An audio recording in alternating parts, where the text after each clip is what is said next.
કેમ છો? બધા મજામાં હશે ને? રામુ બ્લોગમાં તમારું સ્વાગત છે. ગુડ મોર્નિંગ, જય શ્રી કૃષ્ણ, જય જોહાર. તો સવારમાં ચા બની ગઈ છે, બેસી ગયા છે ચા પૌવા. ઘઉં સાફ કરવાના બી આવી ગયા છે, તો હું જઉં છું પાણી છાંટવા માટે. તો પાણી છાંટીને આવું. મારે ઘઉં સાફ કરવાવાળા આવી ગયા છે. જોવા જ તમને જો ઘઉં સાફ કરવાવાળા આવી ગયા છે. બતાવતી નથી હો. કોને વિડીયોમાં આવો ગમે ના ગમે એટલે નીચે નીચે જ બતાવું છું ગાઈ. તો હું જોઉં છું ને પાણી છાંટવા માટે.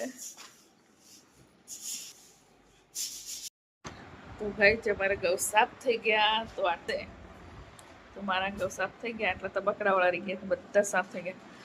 એટલે શું પોટલા બાંધે છે, પોટલા બાંધે છે ને આટલા રહી ગયા છે તો થોડા થોડા સાફ કરીશ હવે. તો હવે બનાવવાનું જમવા.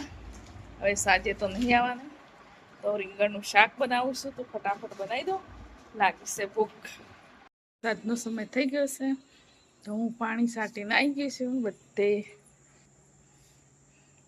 જો અહીંયા ફરે છે ને થોડી અચાનક બહાર ગઈ તો એના ઈંડા છે, વરઘોડું આવ્યું તો મેં વિડીયો ઉતાર્યો. તો બધા જોતા એટલે પછી થોડો જ ઉતાર્યો, પછી અંદર આવી ગઈ, અંદરથી વિડીયો ઉતાર્યો.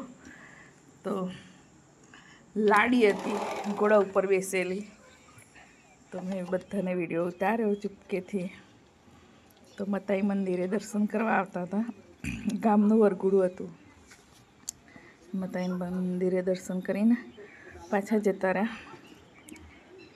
બધા તો જોઈ જ રહ્યા હતા. મેં વિડીયો ઉતાર્યો ચૂપકેથી બારીમાંથી, તો નજર આવી જ ગઈ હતી મારા ઉપર. તો મેં વિડીયો ઉતારી લીધો.